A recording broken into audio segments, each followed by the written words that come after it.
Assalamualaikum warahmatullahi wabarakatuh. Saya Eko Heri Susanto. Kita masih di serial video Blazor. Kali ini kita masuk ke video part 8 dengan topik state management dan browser storage. Baik, pembahasan awal akan saya awali dengan pemahaman apa sih state management ini. Saya langsung berangkat dari studi kasus ya. Jadi kita seandainya punya tampilan seperti ini. Lalu kita klik yang button ini ya. Berarti pengguna mengklik button ini. Nah, maunya setelah button ini diklik, maka nilai yang ada di keranjang belanja atau di shopping cart ini juga ikut berubah gitu ya. Ikut nambah atau ikut berkurang. Nah, inilah studi kasus kita. Nah, sementara kondisinya itu gini. Yang bagian nav menu ini berada di komponen nav menu ya. Sementara di sisi lain, yang bagian untuk klik itu tadi, add to basket kan berada di komponen produk, bukan ya? Artinya ini beda komponen. Nah, bagaimana caranya walaupun beda komponen ini bisa komunikasi, kan targetnya gitu. Lalu solusinya adalah kita perlu menyediakan state management. Di mana nanti prosesnya itu state management itu akan menampung perubahan data ya. Begitu ada perubahan dari komponen produk book seperti ini ya. Nah, nanti begitu data ini ada perubahan, maka state ini juga akan menyampaikan ke komponen yang lain atau istilahnya notifikasi ya, akan memberitahu kalau ada perubahan. Nah, itu konsep dasarnya dari state management. Baik. Untuk itu alurnya akan kita bahas ya. Jadi begini. Kita kan punya komponen. Ini selanjutnya kita kasih nama produser ya. Sumber datanya. Kemudian di sisi lain kita punya nav menu. Yang selanjutnya kita kenal dengan istilah consumer atau konsumennya gitu kan. Di tengah-tengahnya ini ada state gitu. Nah, di dalam state itu nanti bisa kita sediakan fasilitas fungsi ya. Fungsi untuk menambah data, fungsi untuk menghapus data, sekaligus kita menyediakan variabel penampung datanya. Katakanlah kita kasih nama basket gitu ya. Lalu yang terakhir kita sediakan juga event nanti untuk pemberitahuan atau notifikasi. Dimana kalau di sistem itu nanti kita bisa memanfaatkan state has changed gitu ya. Nah, ini yang perlu kita sediakan di state. Lalu alurnya gini. Ketika dari produser ini nambah data atau bisa juga menghapus ya. Itu langkah pertama. Berarti nanti dari situ data akan tersimpan ke variabel atau ke properti ya. Anggap aja kita kasih nama basket gitu. Nah, proses selanjutnya kita aktifkan notifikasi. Kita beritahu kalau datanya berubah gitu. Nah, nanti notifikasi ini barulah yang mengaktifkan konsumer gitu. Atau diaktifkan di konsumer. Begitu konsumer tahu kalau ada perubahan, maka nanti konsumer akan ngambil datanya dari variabel. Itu sih alurnya. Sederhana ya. Nah, berarti teknisnya nanti gini. Kita perlu menyusun struktur kelas. Kelas yang pertama adalah data structure-nya. Misalkan kita kasih nama book in basket gitu ya. Kemudian strukturnya bebas, kita isi apa saja propertinya. Misalkan saya kasih contoh, kita isi ID, judul, harga, sama jumlah gitu ya. Jumlah yang ada di keranjang belanja atau di basket gitu maunya ya. Itu untuk data structure-nya. Kemudian untuk state-nya kita bikin kelas baru, kita kasih nama book basket misalkan ya. Nah, kemudian di state ini kita sediakan dua properti. Ada properti basket, ini untuk nyimpan datanya. Kemudian ada properti event action. Kita kasih nama on basket change gitu aja ya. Ini untuk ngasih tahu ke konsumer gitu ya. Lalu di metode kita sediakan beberapa. Yang pertama adalah constructor pasti ya, konstruktor. Kemudian kita sediakan juga metode add value, itu kalau datanya kita tambah, atau kita sediakan juga remove value kalau datanya kita hapus, sama metode notify state change. Ini untuk mengaktifkan event on basket change itu tadi. Itu struktur kelasnya. Lalu struktur kelas ini nanti akan digunakan di produk komponen dan sekaligus digunakan di nav menu komponen. Itu saja konsepnya. Baik, untuk lebih jelasnya, nah kita langsung praktek ya. Dimana praktek pertama ini kita implementasikan state management dulu. Baik, langkah awal langsung kita jalankan backend-nya dulu ya. Kita masuk ke folder backend. Di sini foldernya ya. Kemudian kita panggil php main s localhost portnya 80 ya. Kita enter.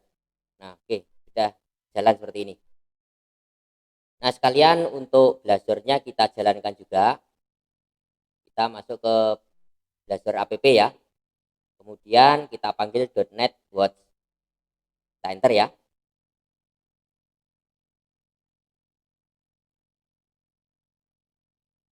Oke, dua aplikasi web kita sudah jalan. Ini backend, ini front end ya. Langsung kita buka browser, kemudian kita jalankan Blazor servernya. Ini aplikasi kita yang kemarin. Baik, langsung kita buka Visual Studio Code ya. Programnya kita buka, lokasinya di Blazor app ini ya. Oke, ini program kita yang kemarin, kita tutup aja ya.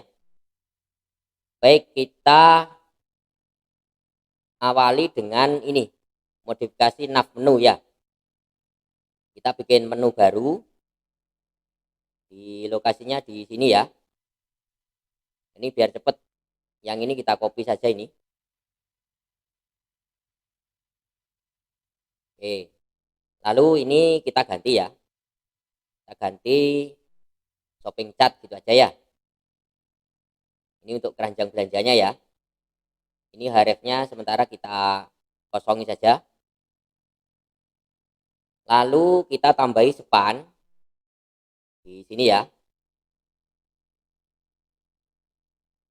Kemudian kelasnya kita setting, kita pakai ini aja, pakai badge ya. Kemudian teksnya kita bikin merah ya, teks BG Danger. Backgroundnya juga kita bikin BG Danger yang merah itu ya.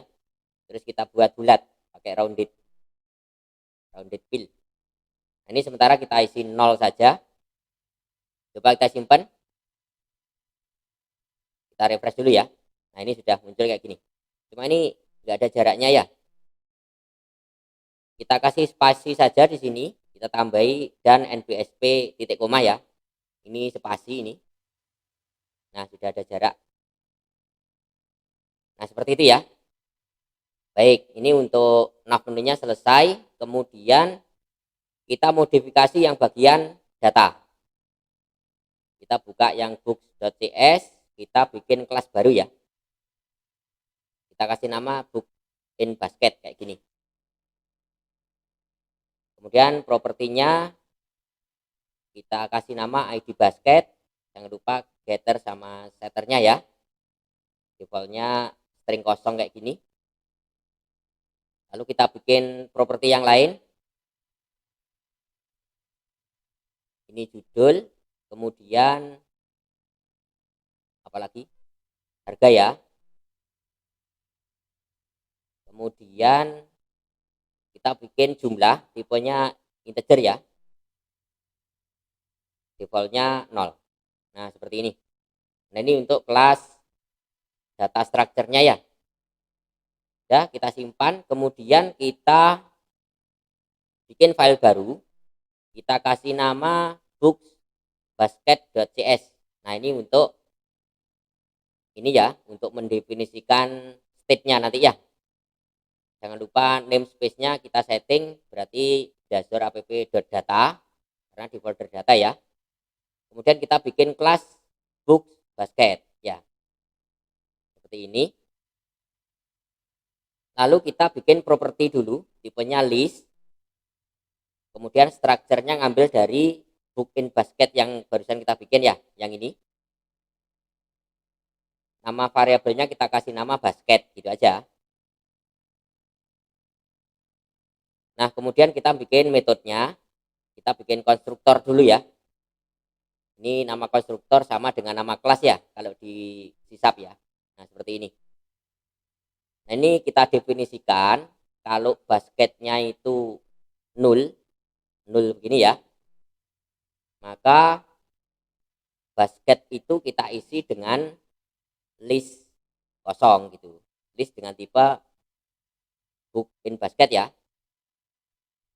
Nah, seperti itu ya. Ini aja untuk konstruktor.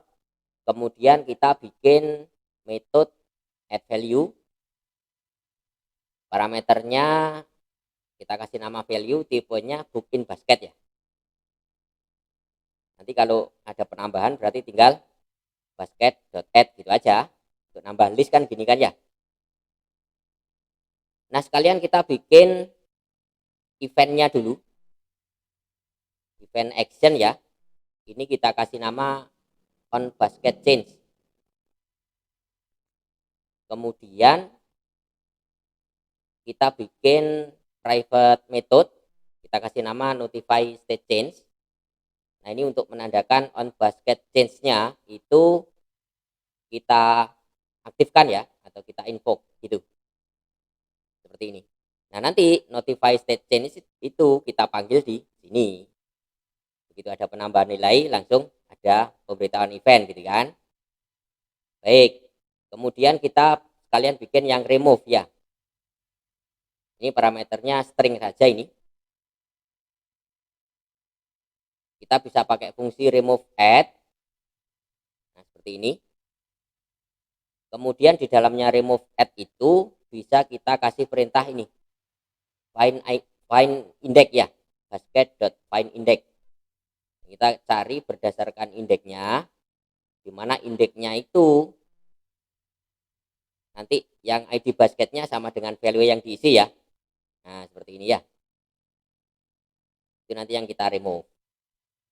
Nah, kemudian tidak lupa notifikasinya kita aktifkan juga. Gitu saja sih. Oke, kita simpan ya. Nah, gini aja. Ini propertinya, ini konstruktor, ini metode add, kemudian ini metode hapus. Nah, ini notifikasinya ya. Ini properti notifikasi ya. Oke, kita simpan. Kok ada error apa ini? Error kurang titik koma. Expected titik koma.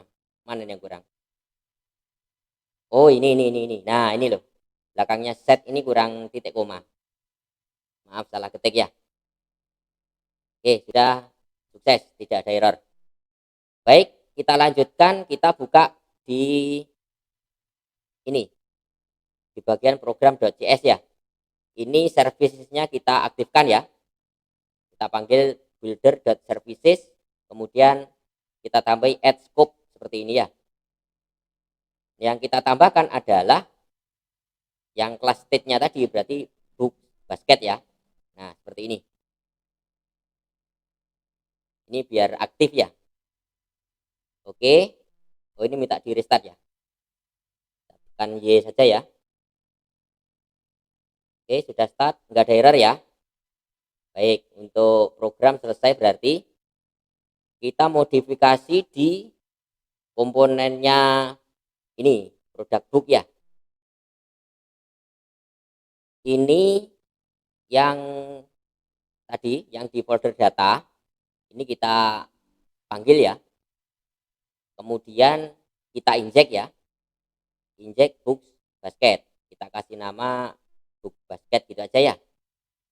Kemudian kita tambahi implement disposable. Nah, ini tambahnya ya. Nanti penjelasannya di bawah ya. Nah, berarti yang kita modifikasi itu yang program kemarin, yang add to basket. Nah, ini berarti kita tambahkan instruksi untuk nambah ke state tadi. Apa tadi? Book basket ya. Titik add value. Nah, ini kita panggil yang metodenya yang ini, add value ya. Berarti di sini kita isi value-nya dengan ini new instant dari kelas yang put in basket, biar strukturnya sama ya, seperti ini. Berarti strukturnya ngikut yang struktur book in basket. Berarti ID basket kita ambil dari ID, judul basket kita ambil dari judul. Apalagi harga ya, harga di basket kita ambil dari harga. Lalu jumlah basket kita ambil dari variabel jumlah. Nah, itu untuk add value-nya. Nah, sebaliknya begitu dihapus berarti di sini kan ya. Nah, itu berarti kita panggil yang metode remove value berdasarkan variabel ID gitu kan. Ini kalau dihapus ya, atau pembeliannya dibatalkan. Nah, ini untuk yang add to basket selesai, tinggal kita aktifkan notifikasinya. Kita bisa aktifkan di awal ya, begitu program ini jalan pertama kali. Berarti pakai on initialis. Nah, seperti ini. Kemudian event on basket change itu kita yang ini ya, ini kita aktifkan dari state has changed gitu, plus sama dengan ya, berarti kita tambahkan ke event system gitu. Sebaliknya begitu program ini ditutup berarti dispose ya, kita panggil eventnya ya, berarti di nonaktifkan atau dihapus dari eventnya sistem pakai main sama dengan ya. Nah, ini programnya. Ini tambahan kita tadi yang add value. Ini untuk hapus. Ini untuk mengaktifkan metode. State ya. Atau event ini. Coba kita restart ini. Ada error. Name book basket does not exist. Loh, kok nggak ada? Ada yang salah? Oh, maaf. Ini harusnya huruf kecil ya. Saya salah ketik huruf besar. Coba kita simpan lagi. Kok masih error lagi? Book basket does not exist. Book basket kok nggak ada ya? Bentar. Ada yang salah? Kita cek. Book basket. Ini book basket juga ya di atas ya. Yang ini ya. Kok nggak dikenali? Bentar. Kita cek. Oh, ini loh. Saya kebanyakan huruf S di sini. Harusnya yang benar book basket. Tengahnya nggak pakai S. Nah, sudah nggak ada error. Oke, hanya salah ketik tadi ya. Berarti di sini untuk state-nya sudah kita tambahkan dan di sini bisa dihapus. Nah, ini eventnya kita aktifkan dan kita nonaktifkan. Nah, perintah yang sama kita gunakan di nav menu. Berarti ini kita copy aja ya. Kemudian ini yang injek sama implement juga kita copy. Kita taruh sini ya.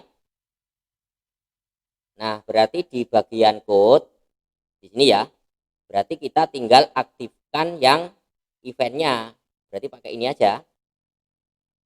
On inisialisasi sama dispose. Ini kita paste di sini.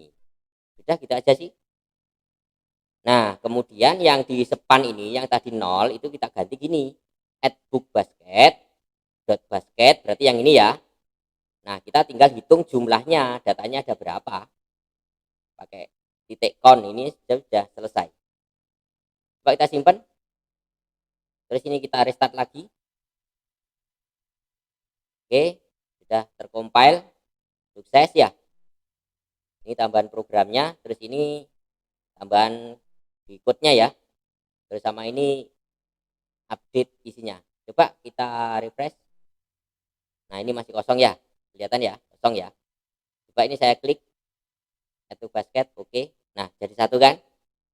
Saya klik lagi. Nah, berarti jadi 2 ya. Nah, seperti itu. Ini tetap angka 2 ya. Coba kita refresh. Balik 0 lagi. Nah, tadi setelah di refresh hilang ya. Nah, untuk mengatasi itu kita perlu mengaktifkan browser storage. Datanya perlu kita simpan gitu ya. Di sessionnya browser atau di storage-nya browser. Hanya browser storage ini perlu kita integrasikan dengan state yang sudah kita bikin tadi. Konsepnya bagaimana? Nah, konsepnya sebenarnya sama aja dengan tadi. Ini ada komponen producer, komponen consumer, kemudian di state-nya ini masih sama, ada fungsi tambah data atau add, ada fungsi hapus, ada variabel basket sama notifikasi ya. Hanya bedanya modifikasi kita itu di sini. Nah, kita aktifkan browser storage, nanti data yang dari penampung ini atau dari basket itu kita simpan di browser storage. Setelah kita simpan ya bisa kita ambil lagi datanya dan kita tampung di basket gitu.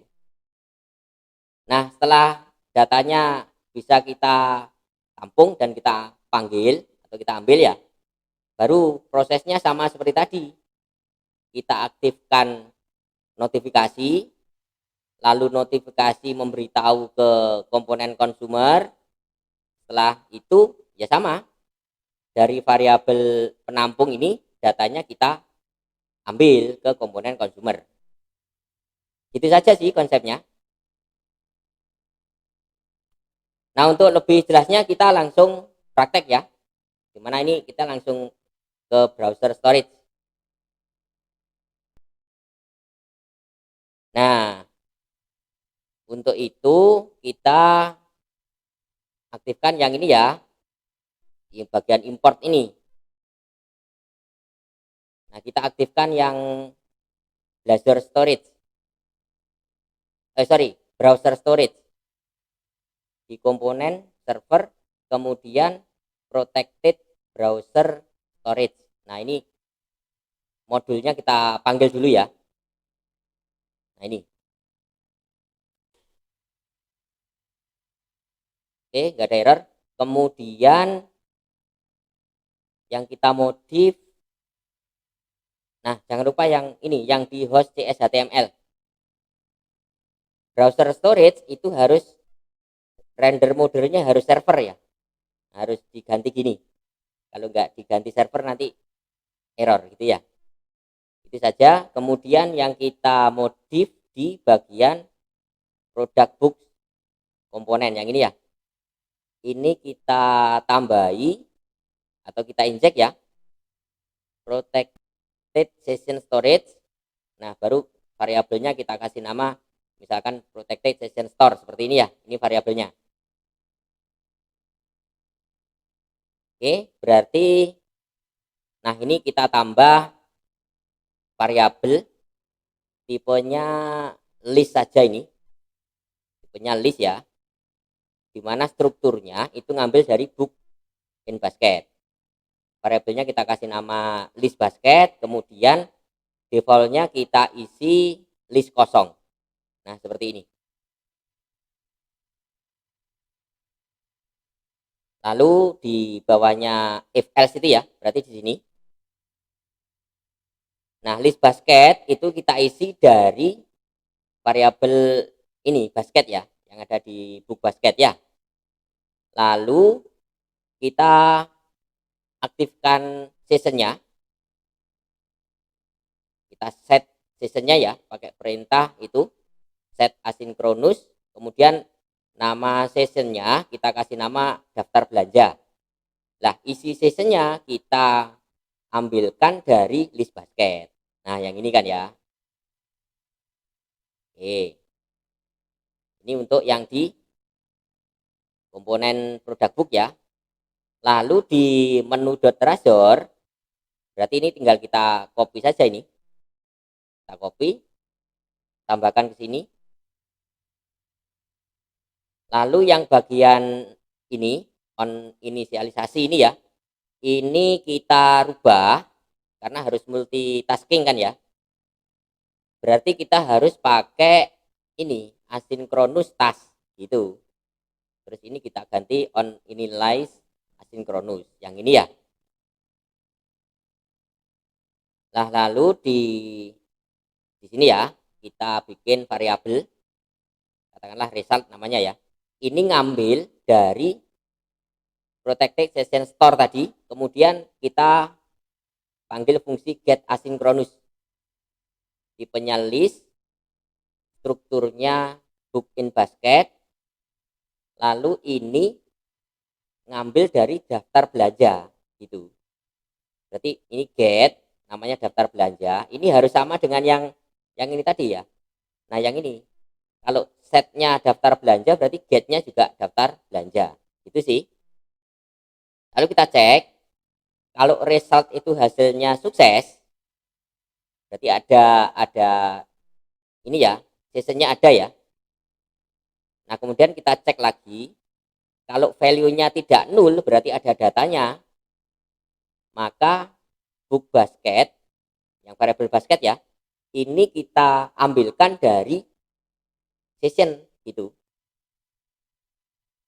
Perintahnya gini aja. Nah ini tambahan kita ya. Ini yang kita ganti, terus ini tambahan kita tadi ya, yang ambil dari session ya. Coba kita restart.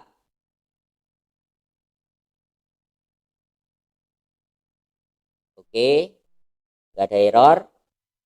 Coba kita refresh ya. Oke, jalan. Ini kita pilih, nambah ya. Ini kita pilih juga. Oke, nambah jadi 2 ya. Kita refresh. Nah, tetap 2 kan. Kita ganti-ganti tetap 2 ya. Walaupun kita refresh nggak ganti. Nah, kecuali gini. Kecuali ini browsernya kita tutup, terus kita panggil ulang. Nah, ini baru kosong lagi karena sessionnya sudah habis ya. Oke.